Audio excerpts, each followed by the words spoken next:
Саламатсыздарбы достор. Бүгүн буюрса сүрөт менен иштейбиз. Сүрөттүн границаларын кандай функция кошо турган тилдерин иштеп көрөбүз. Так, бизде бул жерде логотипибиз бар. Биз мурунку сабактарда логотипти өткөнбүз. Ушул логотипке биз бул жака отдельный класс берип, лого деп бөлүп алганбыз.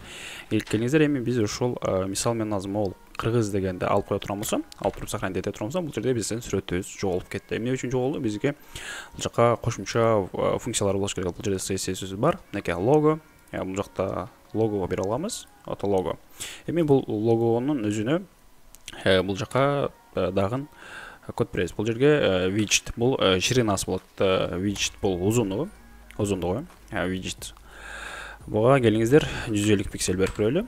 150 пиксель. Пока что жок. Андан кийин узунуна, турасына код бере турмузса, бул height беребиз. Height-ибизге дагы где-то 250 берип көрөлү, 250 пиксель.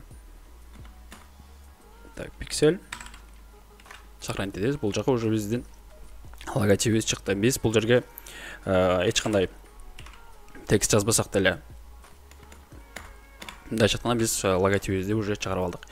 Келиңиздер, эми биз бул логотипибизди эгерде биз узунуна көтөрө турганбыз, мисалы 450 кыла турган болсок, биз бул алдына уже бул жака узунуна, турасына бул жерде өзүнүн кодировкасы чоңоюп кетип жатат. Но бизге пока что 250 болот пиксели. Азыр биз буну дагы көрүп чыгабыз.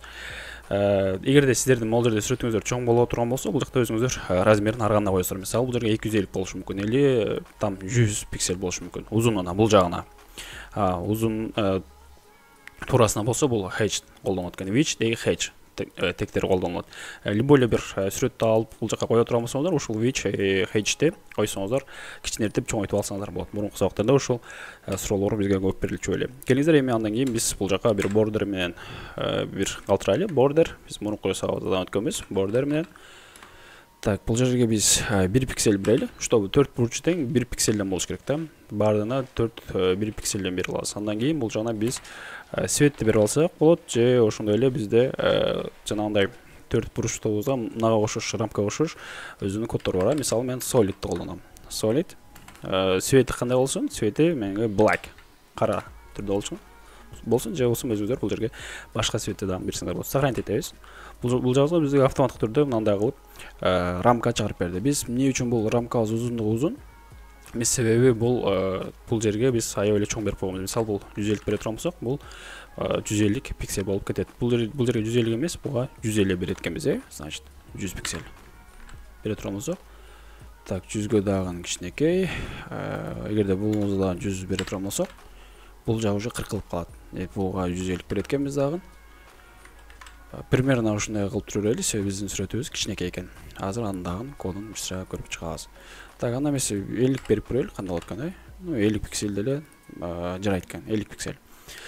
Так, эми кандай кылабыз?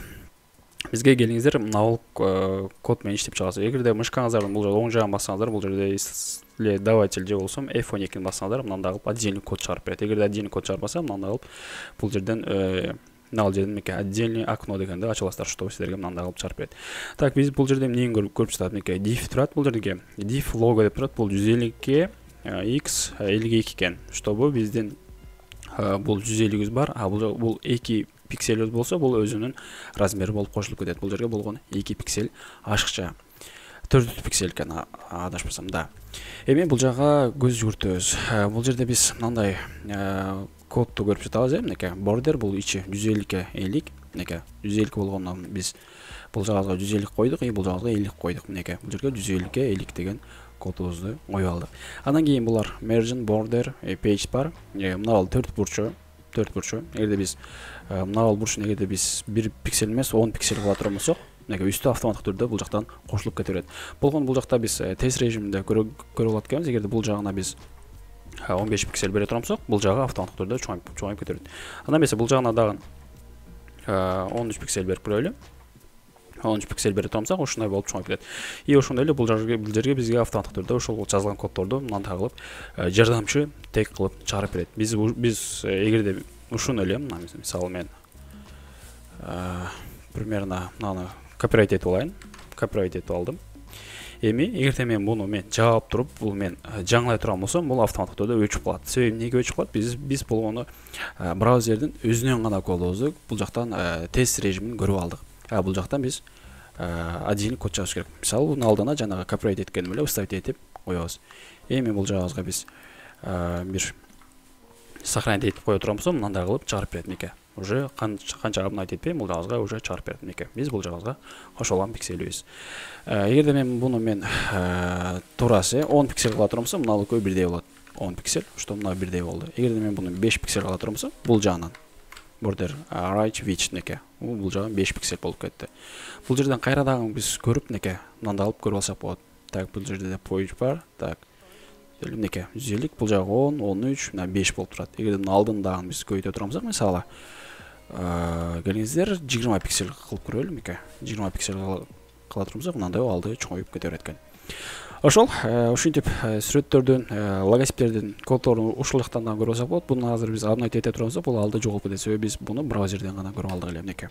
Мен бул жагы жок, себеби бул жагына биз жазган эмеспиз кодубузду.